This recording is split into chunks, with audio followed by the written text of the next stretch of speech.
I would like to introduce our first guests, Paul and Courtney Carroll Levinsohn. They have been longtime supporters of South Bronx United's mission and programs.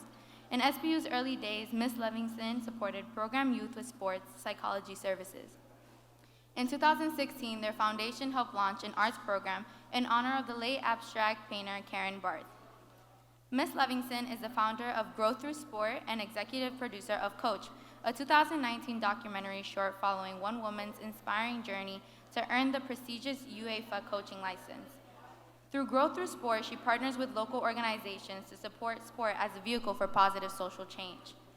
Mr. Levinsohn is the co-founder and managing principal of the New York City Regional Center, which has provided over $1.5 billion of capital and helped fund infrastructure and real estate projects in New York City. In addition to fueling economic development and creating jobs, NYCRC offerings have enabled over 4,800 individuals from around the world to become permanent residents of the United States through EB-5 immigrant investor programs. He currently serves on the South Bronx United Advisory Council, so please help me welcome our two guests.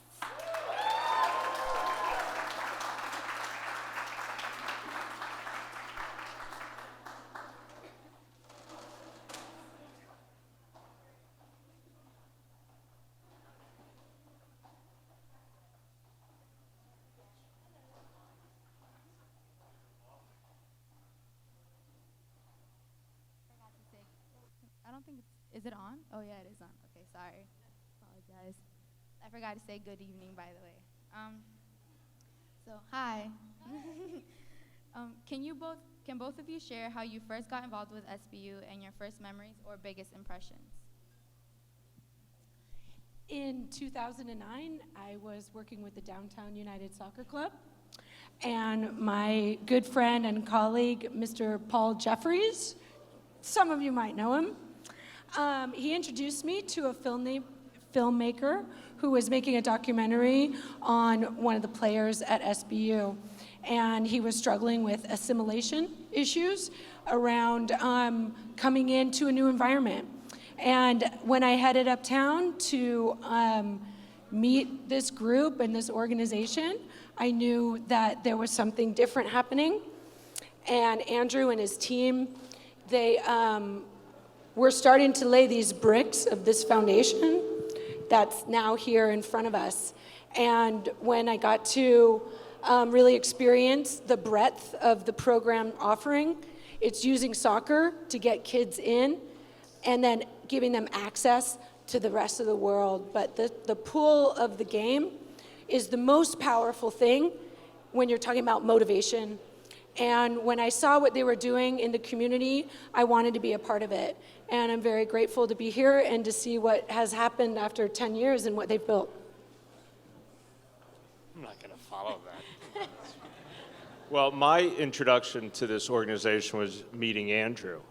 And what a passion it's been for 10 years.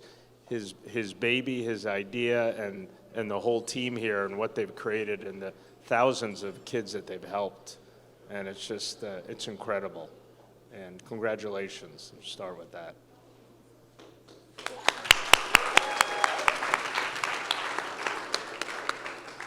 So this question is for Paul. SBU provides critical services to the immigrant community from academics to sports and immigration legal services. Tell us a bit about why this is so important to you. Well, you said in the intro, my company, New York City Regional Center, brings capital from around the world to help fund infrastructure and real estate projects around New York City. But there's also an immigration component because foreign investors, through their investment, get to achieve permanent residency in the U.S. by investing and going through a series of steps. So we've helped close to 5,000 individuals receive permanent green cards. So my life the past 11 or 12 years has been about immigration and the trials and tribulations associated with it. And so I was always very interested in this organization. Thank you. Courtney, briefly tell us about Coach and what motivated you to make this film and how can people watch it?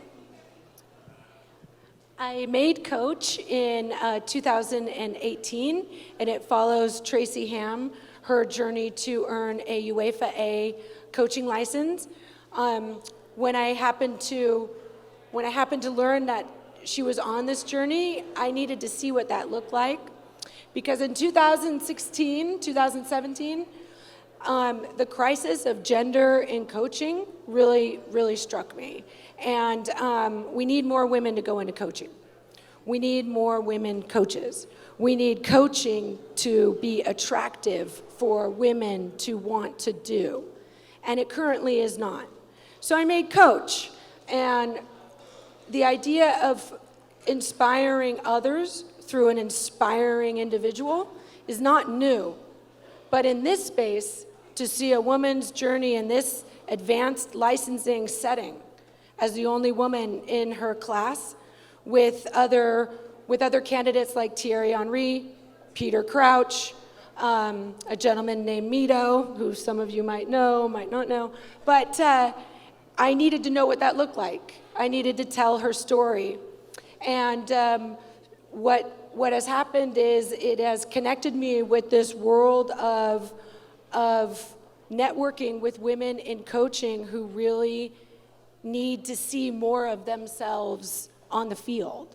And it all ties in perfectly with the SBU new coaching core program, where the pathway to becoming a professional coach is clear, it's laid out, and that's the kind of infrastructure and structural change that we need so that the young women graduating from SBU this year see themselves as coaches and start that journey now. And for SBU to have the programming that creates the infrastructure for them and support for them to do it is very exciting, and I'm really optimistic for the first time in a long time. So Andrew and SBU, thank you for helping me not break up with soccer. What do you think will be the lasting impact of this year's World Cup?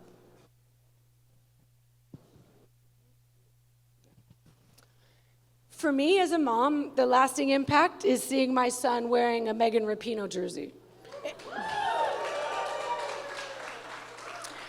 Detaching our cultural norms around gender and sport, we've all worked very hard. The people in this room have worked very hard for a 7-year-old to not have those attachments that wearing a Rapinoe or a Morgan or a Lavelle jersey isn't a mark against their masculinity. It is a non-issue for this generation. And for them to not see any attachment that this isn't a jersey that I feel confident wearing around the city of New York, I mean, that's a tough ask.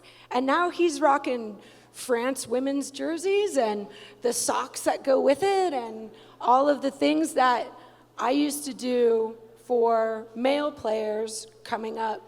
And I didn't attach anything to that. And now he's not attaching anything to wanting to dye his hair purple. This guy's a problem with that, but I'm still like, if his hair wants to be purple. It was picture day. It was picture day, but yeah. It makes the school so much more interesting. How can SBU and other organizations like it lead the way in bringing gender equality to sports and soccer specifically? Sorry. 40% of SBU participants are now girls and young women. 40%. In 2009, there weren't any. But the bricks, like I said, they knew they would have one, but it's how do you do it thoughtfully so it doesn't just disappear.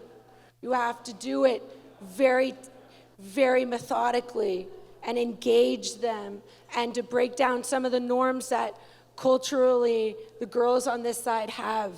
And for them to create a safe space for both boys and girls, young men and young women, to enjoy the game without judgment, without attachment to it leading to something, is a real special thing.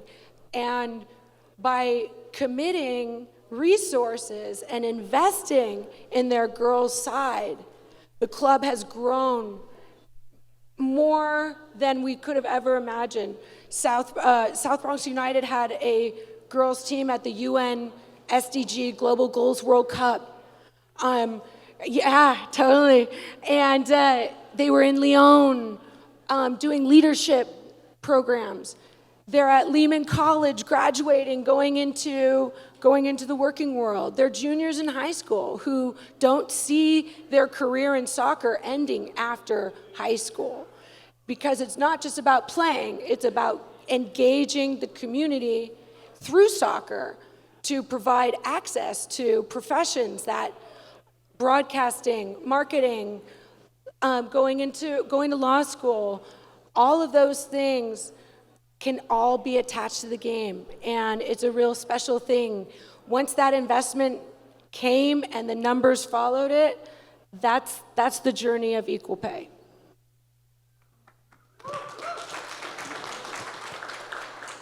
Before we wrap up, we have U.S. Soccer President Sunil Gulati coming up in a minute. What's one question you think I should ask him?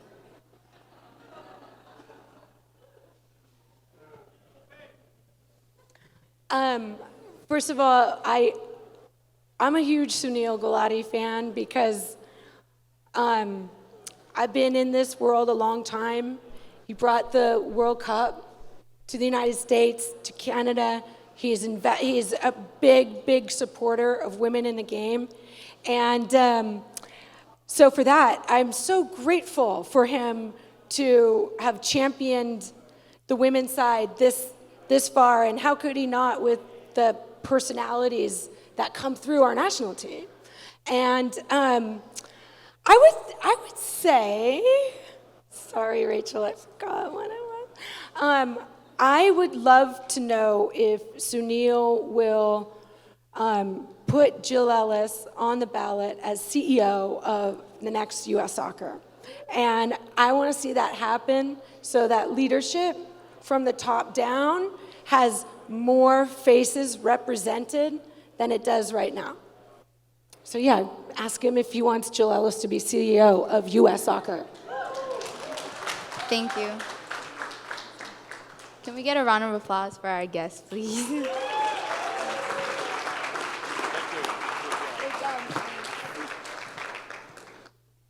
We have a gift for you. I know people have been on Instagram and calling his jerseys a fire. So I don't know what that means, but it's limited edition just for Courtney and Paul. Here we go.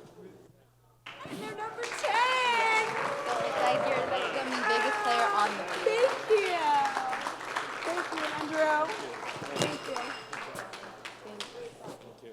Congratulations. Congratulations, Andrew.